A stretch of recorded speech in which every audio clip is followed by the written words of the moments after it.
Today we have John Adams.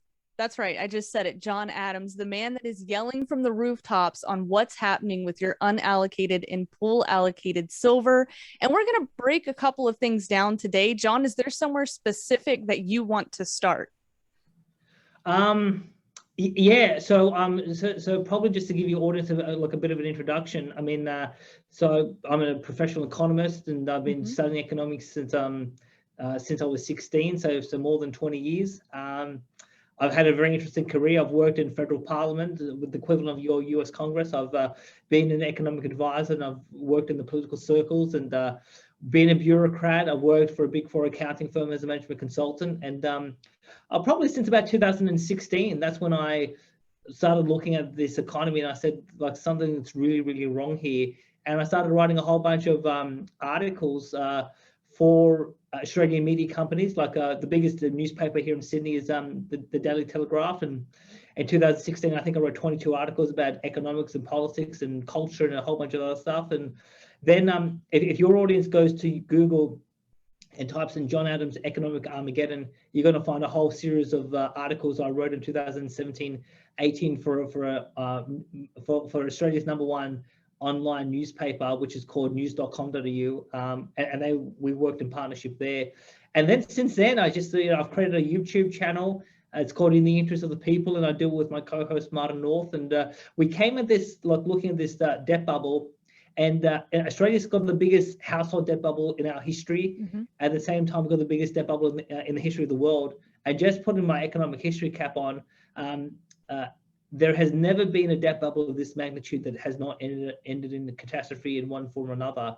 And that's what I've been on a mission to do, is to wake up Australians about the problems and the risks and dangers of too much debt. And in that process, I've changed my portfolio and started buying silver in 2017, and I needed an income source so that I could continue to do this sort of body of work, this research. And I've got a website, adamseconomics.com, that have all my articles up there. So I thought to myself, well, how do I support my family? And I thought, well, if I'm buying gold and silver, I might as well work in the industry. So I'm here in New South Wales, on the east coast of Australia. I live in a town called Wollongong, south of Sydney, and yeah, so I teamed up with South Australia's largest bullion dealership, and they're obviously in a different state, and they were looking for a chief economist, and they were doing some really innovative and interesting things that were unique in the Australian market. And went down there and met the team, and we got on, and here I am, almost 3 years working in the industry. And obviously I do commentary and research and analysis, and then I just talk to a whole bunch of customers who are looking to buy physical gold, physical silver, and we have that conversation. And as I've gone along the journey, I came at the market from a pure macroeconomic point of view, from an economic history point of view. What happens when you print too much money? What happens when you have a debt bubble? How do you actually get financial insurance? What happens with fiat currencies? What happens in hyperinflation? I mean, that's the way I approach this. And that's how I sort of came to started buying gold and silver, and then obviously starting to work in the industry. But one of the guys that was quite influential in my thinking was actually Bill Murphy from GATA. And he kept on doing these interviews. I was listening to him, and he goes, it doesn't matter what happens with economic conditions. It depends if the manipulation ends. And I thought to myself, well, I mean, that doesn't sort of make sense, because I didn't fully understand what this manipulation at the COMEX was all about. And so that's what I've been, as I've gone on this journey in the gold and silver space. I mean, it's not just learning about the macro, the macroeconomic conditions and what happened in Germany in 1923 and what's happening in Venezuela today, or Lebanon with hyperinflation, etc. It's starting to unpack the manipulation and how the manipulation works, and that's taken me a few years to really get down to a technical level. And because I've been doing this for a number of years, I found there were certain people who really had their finger on the pulse about how at a technical level the actual rigging actually occurs, and they're the ones that I'd like to follow. So I mean, Craig Kemke, he's in a class of his own. I think he's got a very strong feel for it. There's a guy called Ed Steer who's got a newsletter, so I follow his work. Obviously the Gatter Boys, Big Swee, Chris Marcus. I mean, they're the guys who at a technical level can tell you how these markets move, how they're traded, and how the price and how this all influences with the price. And the thing, and the big story, I think, for your audience and for the Wall Street silver community in general, is that what we're dealing here is we're not dealing with Wall Street, we're not dealing with COMEX or the CFTC or London. We're dealing with an international syndicate of a whole host of organizations, banks, governments, military intelligence services, mints, who are involved in an international price suppression scheme that basically is rigging this price, and it's been rigging it with the COMEX being the centerpiece of the pricing structure since 1974-75, after Nixon closed the gold window. So that is the real dimensions of what this whole thing is all about. And now, in terms of the controversy that I've been generating over the last couple of weeks. Now, on the 2nd of February, Craig Kemke wrote an article for Sprott Money, and he said the first crisis point in the silver squeeze movement is not going to be COMEX and it's not going to be London. It's going to be Perth, Montreal, and Zurich with these unallocated accounts, because they're running on a fractional reserve system. So I actually did an interview this morning with Craig Kemke for Palisade Gold Radio, and we actually had a really good discussion about that sort of situation. Now, even before the silver squeeze movement started, I wrote an article on my website, adamseconomics.com, and the article is titled "Beware of Synthetic Gold and Silver Products." So, because what I was learning is, in the last 3 or 4 years, a whole bunch of Australians have come into the gold and silver market, not understanding what the game's all about, not understanding the differences between physical ownership of a specific bar or a specific coin versus these synthetic products, unallocated, pool allocated products, or ETFs. And people have just been pouring in millions of dollars in these synthetic products and didn't understand the difference. And so I decided to write an article about it and just provide my analysis on that. My article got a lot of people reading it, and I had a lot of conversations in 2020 about this issue. But then since the silver squeeze movement started, we started seeing a whole host of problems at the Perth Mint. I've got a friend in Perth. She went to the Perth Mint in late February, wanting to buy some silver at the retail level. She got walked in, said no silver for sale. My bullion company that I work for, As Good as Gold Australia, I mean, we are an accredited distributor of the Perth Mint. We got told at the beginning of March, distributors cannot place an order on the Perth Mint. There's basically not enough silver to go around.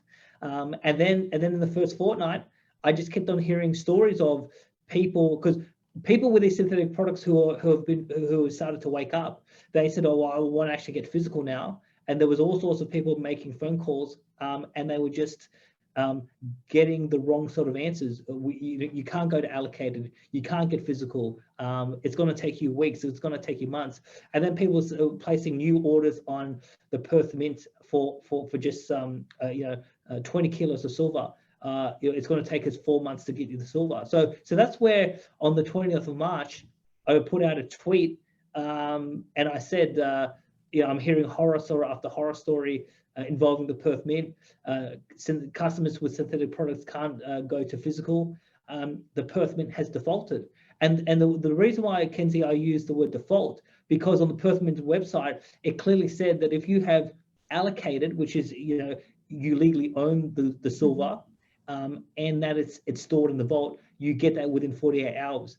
But if you have unallocated or pool allocated these synthetic products, the commitment was 10 days. That's what it says on the website. And I clearly got enough stories from a range of customers saying they're not delivering in 10 days. That's why I use the word default. And just like I said to you before we started recording, I've been shadow banned because of some of my political comments on Twitter. And I thought, 100 people would actually read it, or 150 people. And then all of a sudden, within a week, 369,000 people saw the tweet, and then the tweet went on on Reddit, on Wall Street Silver, and David Morgan and Craig Kempke and Alistair McLeod and a whole bunch of other people started to retweet it, and it started to spread everywhere. And yeah, it's just been a whirlwind of, now that people are sending me information all over the world about what's going on, and I put up on Twitter, and basically I'm sort of the key. Even though I'm not a reporter, I guess I'm doing the real reporting about what's happening in terms of the silver market. But I have to say, in the last 2.5 weeks, we've seen a revolution in the Australian silver market at the retail level. Because the key thing is, once people wake up to these unallocated, pool allocated accounts and these ETFs, and they say, okay, I'm going to go to physical, they're never going back, because they actually understand what they're doing now. And what we're witnessing is the biggest movement from synthetic to physical in the history of the Australian market, and we are seeing a permanent structural change in the silver market. So, so this has really flashed here in Australia because of the shenanigans with the Perth Mint, and it's not just with the Perth Mint. There's a private sector provider of pool allocated products, and my contacts there have said to me that so from, say, the 20th of March up until Good Friday, which is about 9 trading days, more than a ton of synthetic silver was dumped at this one private sector refiner, and it was converted to physical. So my little campaign, I'm keeping a bit of a spreadsheet of all the stories I'm being told of, and with some of these customers I've actually helped in the Australian market, because they've actually come to my firm and they've actually bought physical from us. Little old John Adams has converted more than 20 tons of synthetic to physical, and we're really placing a lot of pressure on the market. And now I'm getting emails from Canada, from America, from England, from Germany, from Argentina. And the more interviews that I do, the more people are waking up, and the more people are saying, well, heck, what have I done with my own financial property? What do I technically legally own? What don't I own? But also the other key point is, people now waking up to the fact that how can I, as an individual investor, stop this price suppression scheme? Well, if we all, because everyone's waiting for the big whale to come to COMEX and actually clean it out. And one of the things I've tried to say to people is, well, rather than just waiting for the knight in shining armor, if every retail customer with a synthetic position liquidates and demands physical, if you start to add up the amount of physical ounces that's enough to basically end the scheme. And we're seeing the Perth Mint is an absolute crisis. And obviously we're now seeing, I put out a tweet today. Someone went and converted from unallocated to allocated at Kitco, and basically they got their medal after a bit of a struggle. But then they're saying, if you want anything more, you got to wait a year to get physical silver. Yeah. Well, something's going on, and we're never, because actually I did this interview with Craig Kempke today, and he said maybe we go back to normal in 2 weeks. I said, Craig, we're not going back, because we're seeing people move millions, tens of millions of dollars into physical, and that's not going to reverse. And yeah, it could be that the price suppression scheme ends through a bottom up grassroots revolution. Yes. Where synthetic products are done for physical, and heck, if my tweet, was the match that lit the fire, then so be it. So be it. So you also tweeted something else today that was actually very concerning to me, and that was that the Perth Mint is now backing 1,000-ounce silver bars with bars from China. This is a little bit disturbing. I do not hold anything with, I just don't hold any synthetic silver. Everything that I have is somewhere where I can actually get to it, and no one else controls it but me. This is concerning to me, though, because if I was one of these customers and I demanded delivery and I got bars from China, these are not the bars that I'm expecting. One, it's okay to have silver, but because of China's reputation in the past and the demand being so high right now, do you think that there could be something funny going on? Maybe not right now, but in the future. And what I'm trying to get to here is, in the past, when demand was so high, China has actually sent us fake bars before of both gold and silver. And it's not just China, it's other areas as well. Just a good time to capitalize on something. There's not enough time to review everything. If this continues to happen, could that be a problem that we face in the future where people think that they are getting their physical silver, but in reality, they might be getting fake bars that have very little silver in them? Sure. Okay, yes. So probably there are a couple of points. So when I put out the tweet about more than 24 hours ago, so I got a message where a in Perth Mint customer with unallocated 17,000 ounces said, okay, I'm going to go to allocated. What have you got for me? And they got told yesterday morning here in Australia, we've got 2 1,000 ounce Perth Mint bars, but we've got 15 bars from China from a specific refiner, which is accredited by the LBMA. If you're willing to accept these Chinese bars, well, then you can pay the fabrication cost, and then you can actually get your physical, your 17 bars. So this particular person decided to do that, but he told me about it. And I thought this was quite significant from twofold. One is the Perth Mint has not told anyone that this particularly pool allocated product is backed by Chinese bars. So there's been no communication about it. But also, because before I put out the tweet, I actually called David Morgan, and I actually said to him, David, do you think this is significant if Perth Mint has run out of Perth Mint bars? He goes, yeah, look, it seems like it's a very big deal. So I put out the tweet, now I have a friend who a couple of weeks ago, on one day, got told you can't go from unallocated to allocated. He called 24 hours later, and they go, yes, we've got a number of bars, and he bought 6 of them, 6 1,000 ounce bars. I called him yesterday, and I said, when you bought your bars, what brand did you get? He goes, I don't know. I never asked, and I never was told. I just assumed it was Perth Mint.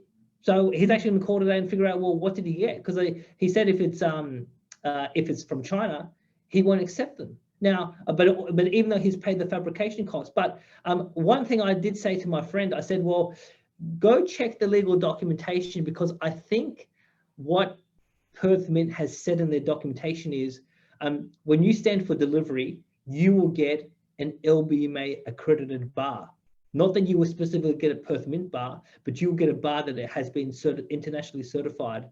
And now the funny thing is that last year, because there was the shortage in the physical market, the LBMA increased their accreditation of a whole host of refineries in China, in Russia, in Turkey, and they basically said, well, we're going to expand the amount of physical silver that is internationally acceptable by accrediting all these mints. Now, in the last 6 weeks, I've spoken to the head of a refinery here in Australia who has LBMA accreditation. And she says to me that to get the accreditation, it's a very tough process. Okay. And then the LBMA will come and do a sort of unannounced audit to make sure that everything is above board. And these audits are very costly. So I can't say for sure, if there's any funny business with the LBMA accreditation in the audits, but someone who's actually gone through them as part of her business said that these processes are very serious and they are very time consuming and very costly to make sure that you can prove that your product is world-class international standard. So now, in terms of the specific refinery that I tweeted, now I am aware that there are not just one refinery floating around in Australia, but there's a few Chinese refineries. I did call a few people yesterday, and I did ask some questions about these specific bars, and they said so far there is no allegation that there's anything wrong with the bars themselves, okay, and that when they say they're 99.9% pure silver, that so far that they are. So I'm not here to make any specific allegations, but I think the key concern is that the Perth Mint has not communicated this information to their clients. And so when I put out the first tweet, there was a woman in Victoria who saw it and told her husband and said, because they also went from unallocated to allocated for 6,000 ounces, and they paid the fabrication cost, which is $1,000 per ounce. And so this person immediately called the Perth Mint up and said, well, I gave you $6,000 for 1,000 ounce bars. What did I get? And he got told when he called up yesterday, you got Chinese bars. And he just basically was extremely angry, because in the Australian market, the Perth Mint is a little bit pricey compared to some of the other players in the market. But Australians are willing to pay extra money because of the Perth Mint reputation. I mean, the Perth Mint is a premier. It's known as a premier mint.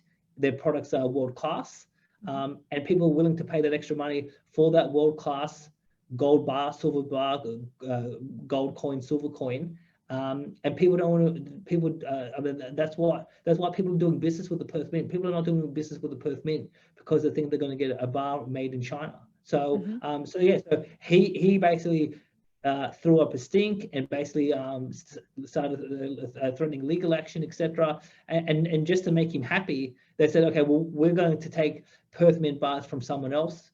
We'll give them to you, and this other customer, that we're going to give them the Chinese bars. Now, when I got told that, I put out on Twitter because I thought it'd be provocative to actually expose, how they're swapping around these bars. But so far, that's the story. And in the last 2 weeks, where the Perth Mint has been releasing these 1,000 ounce bars, because on some days synthetic positions can't be converted to physical, on other days they can.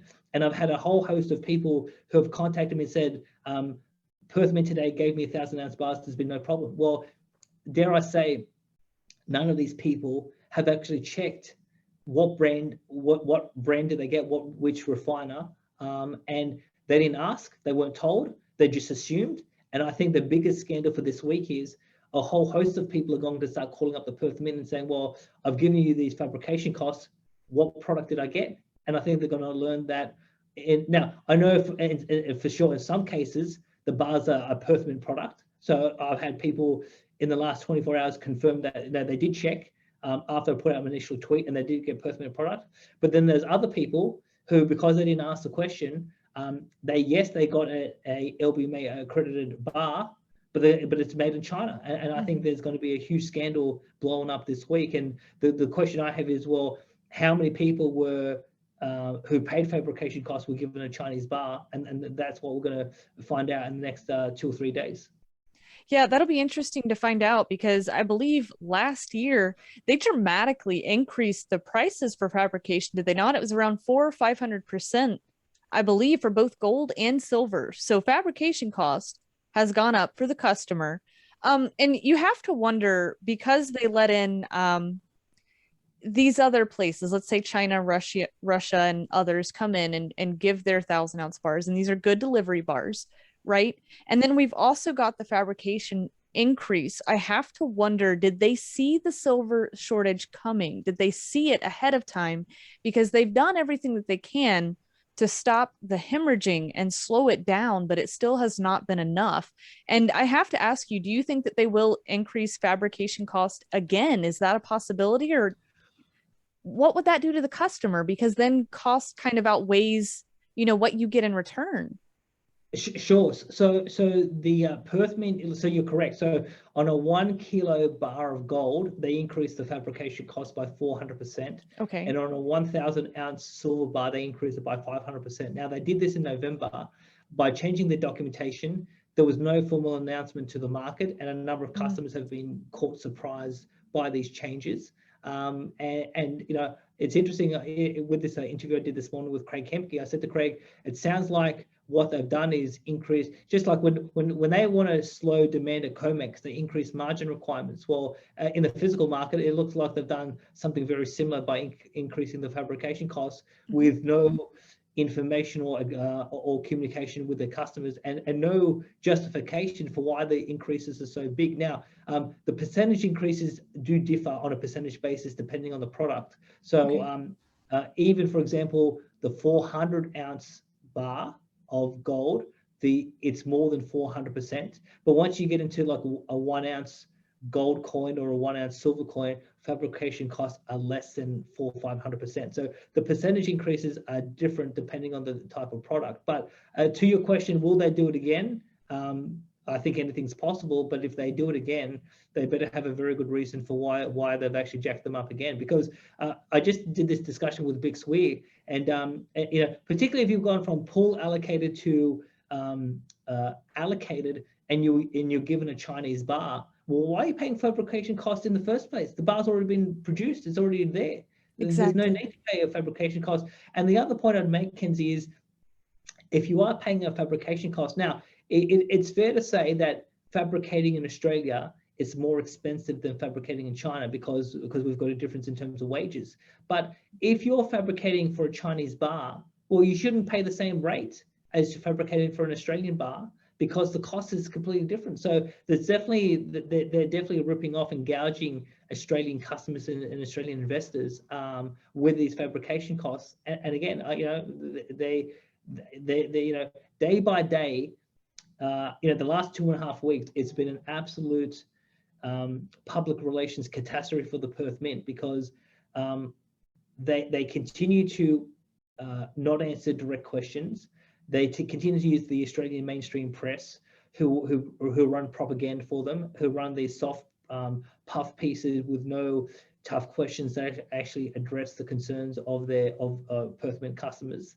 And the other key point is when Australians want to get information about gold and silver, the Australian mainstream media never talk about it. So they never usually go to Australian TV or Australian radio or Australian print to find out what's going on. Where do they go? They go on YouTube. They listen to, you know, obviously, you know, Wall Street Silver is now a new source of information, but you know, Liberty and Finance with Dunning and Kaiser, or you know, Palisade Gold Radio, or Mike Maloney, or Big Swee, or Chris Marcus, Arcadia Economics. These are the typical channels that you know, thousands of Australian investors get their information from, and Richard Hayes won't go and actually communicate with the alternative media, and that's why every time he's been making public statements in these propaganda pieces, he's actually driven his customers to want physical even more, because he comes off as less trustworthy, and he's not actually addressing the problems at hand. And so again, you know, the message he's communicating, the vehicle in which he's trying to communicate through, it's been completely wrong. They've completely misjudged his customer base, and that's why we're seeing a stampede of Perth Mint customers going from synthetic to physical, and whatever he does, he can't stop it. I mean, let me just give an example. So it's Wednesday today here in Australia. Last Friday, Good Friday, on Friday night, they put out a 63-second video on the Perth Mint YouTube channel about silver production at the Perth Mint. And look, it was the most bizarre thing I ever heard. I'm thinking, well, in Australia, Good Friday is a public holiday. So typically no one's working on a Friday night on a public holiday. But they all of a sudden they put out this video about silver production, and it had nothing to do with the concerns of the market, had nothing to do with the concerns of their customers who want silver, who can't get it. It's like, what was the purpose of this video? And then someone took a screenshot of a box that actually had a date on it. Now, when I saw it, this was like 2 a.m. Sydney time in the middle of the night. So, you know, me being half asleep, I looked at it, and it looked like it said 22nd September 2020. And I'm thinking, well, if it's a 2020 box, well, it looks like this was shot last year, and this has no relevance for concerns in March 2021 or April 2021. So I put out tweets to that effect. And then a whole bunch of other people looked at the same image and goes, that's not 2020, it's 2010. It's like, well, if now, you know, and some people may disagree about the handwriting, but even if it's 2020 or 2010, what does this have to do with concerns in 2021? I mean, again, it was just the most bizarre thing I've ever seen.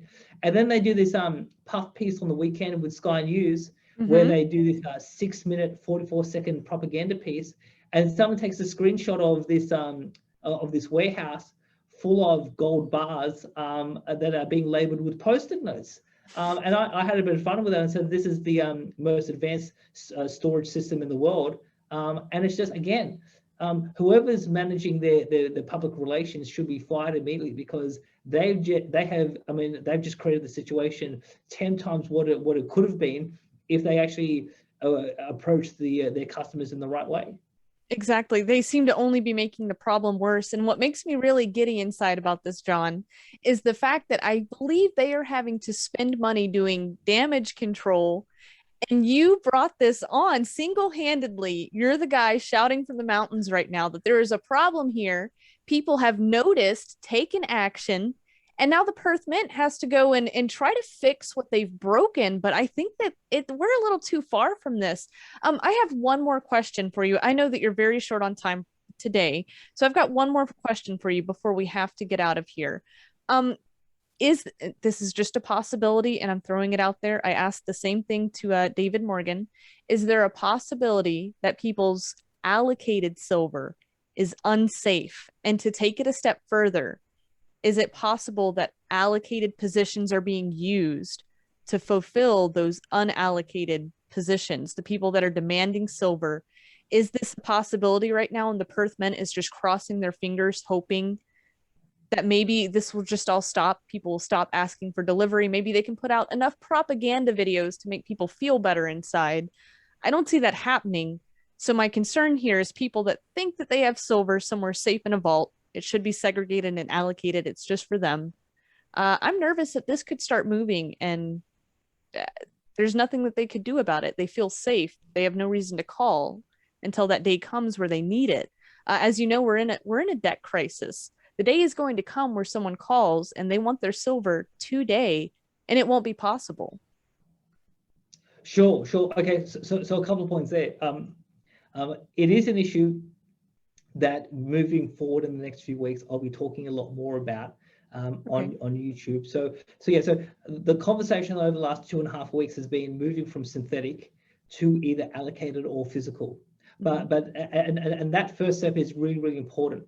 But then when you go to allocated, the question becomes do you have a fractional reserve allocated vaulting system? Now, you probably would be aware that on Reddit, maybe it was the last week or the week before, there was a woman called Julie G. Silver who put out a message about ABC Bullion. And ABC Bullion is the largest private sector refiner and dealership here in Australia. And she basically stood for delivery of her allocated metal, which is legally her legal property, and she was told that it's not there. Now that blew up over the internet, and I think that sort of story has moved on a bit because everyone's now focusing on the Perth Mint. But Julie G. Silver reached out to me. We've spoken multiple times on the phone. I'm aware of her situation and the information she's provided to me. Again, nothing's been proven in a court of law, but it seems on the surface that some sort of fractional reserve allocated voting system may have taken place at ABC Bullion. Now, when it comes to the Perth Mint, what I can say is that someone who I spoke to in the last 24 hours, so you may have seen that I put out a tweet about the Perth Mint staff now saying to their own customers, of course, the silver market is manipulated. Now, that comment took place in the context of a Perth Mint customer with an allocated position wanting to go and look at his physical gold and silver in the last 2 weeks. So this person had an appointment. He went in there. He had serial numbers already that were logged and on his documentation. He walked in there. He saw it all.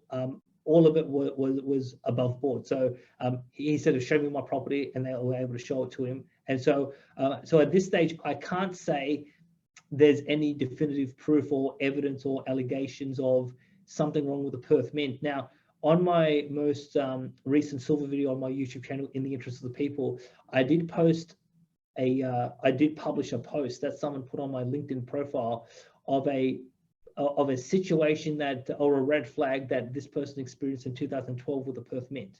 But so far with the Perth Mint, separate to that one post, everything on the allocated front seems to be okay. ABC Bullion, not so much. And there's definitely, I think, going to be more on that topic over the next few weeks that people are working on. So we'll see what happens there.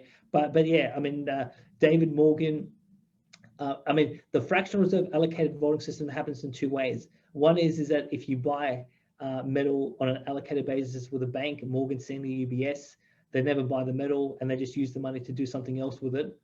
So that's obviously what happened in the last decade. But the other way that it happens is, and this is what David has said in one interview about what happened in the late 1970s, is that the dealership is running low on stock, running low on inventory, but he's still got a lot of customers who want to buy gold and silver. So rather than saying to his new customers, I don't have anything to sell to you, what the dealership does is they take allocated metal from existing accounts and they sell it to other customers who want to take physical delivery on the hope that when the next inventory shipment comes in, they can take that new inventory and replace the metal that they took out of the allocated accounts. Now, technically it's illegal, technically it's fraud. David Morgan told me that quite a few dealerships in the late 1970s, I mean, they closed. Some of these guys went to jail for running these fractional reserve allocated vaulting systems. If we had a massive bull market in gold and silver, could that happen again? That I definitely think so. So yeah, it's definitely something I'm going to be talking about in the next, maybe 6 weeks. So I think for now, just let's get everyone focused on understanding the difference between synthetic and physical. And then once we get some real traction movement, and I should say, little old me, I've moved 20 tons. So people send me stories and saying, based on your commentary, I've now gone from synthetic to physical or allocated. So, I'm tracking this on a spreadsheet. I've moved 20 tons in the last few weeks.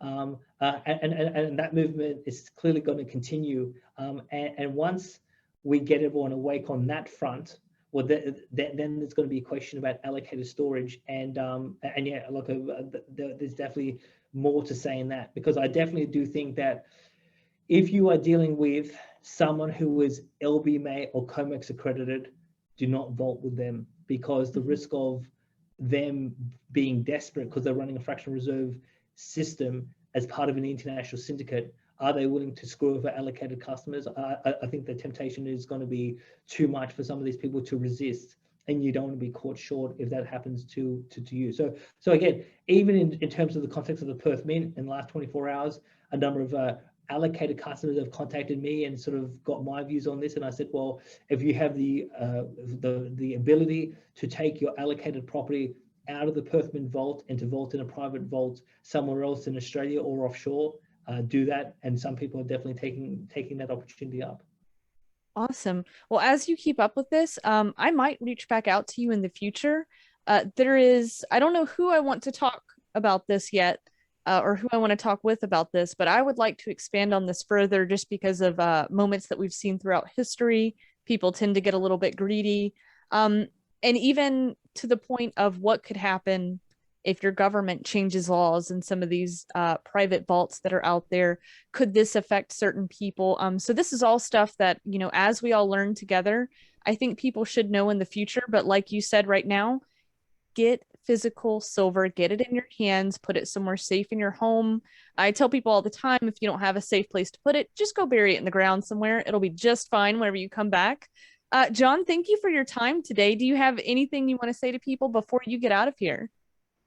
Yeah, so I mean, particularly on this Perth Mint situation, I think it is evolving on a day-by-day basis. So if people want to keep track of what's going on, best way to keep track is on Twitter. My handle is Adams Economics. I do have a Telegram group because some people prefer Telegram. The group is Adams Economics as well. People, I think they're the two main sources. I mean, I do have a Facebook group, and I am on LinkedIn as well. I have a website, adamseconomics.com. People can look at some of my articles, and I do send out a free newsletter when I think there's something important to say. So I don't like to flood people's emails with unnecessary communication, but I do. Sometimes it's once a month, sometimes it's once every 2 months where I think something's important to say, and I'll say it. And yeah, I've got a number of people who sign up to that. And then my main YouTube channel, it's called In the Interest of the People. It's a channel I do with my co-host Martin North. Since the Silver Squeeze movement started, I think we've done 4 videos about silver, and we've looked at silver from 3 or 4 different angles. If you haven't watched those videos, definitely go watch them. And I think the most important one out of all of them is the show called Exposing the Synthetic Silver Scam. People really need to get the foundational understanding difference of synthetic versus physical, and we go into chapter and verse about that. And I think whether it's people in America or Europe or UK or Australia, I think that show really tries to crystallize, what the key differences are, and what are the legal and risk implications from that. Alrighty. Well, thank you so much for sitting down with us today, John. I'm glad you cleared a little bit of time out of your schedule. And I hope to have you back on in the future. I really do. Fantastic. Well, look, anytime if you'd like to have me back, I'm always happy to participate.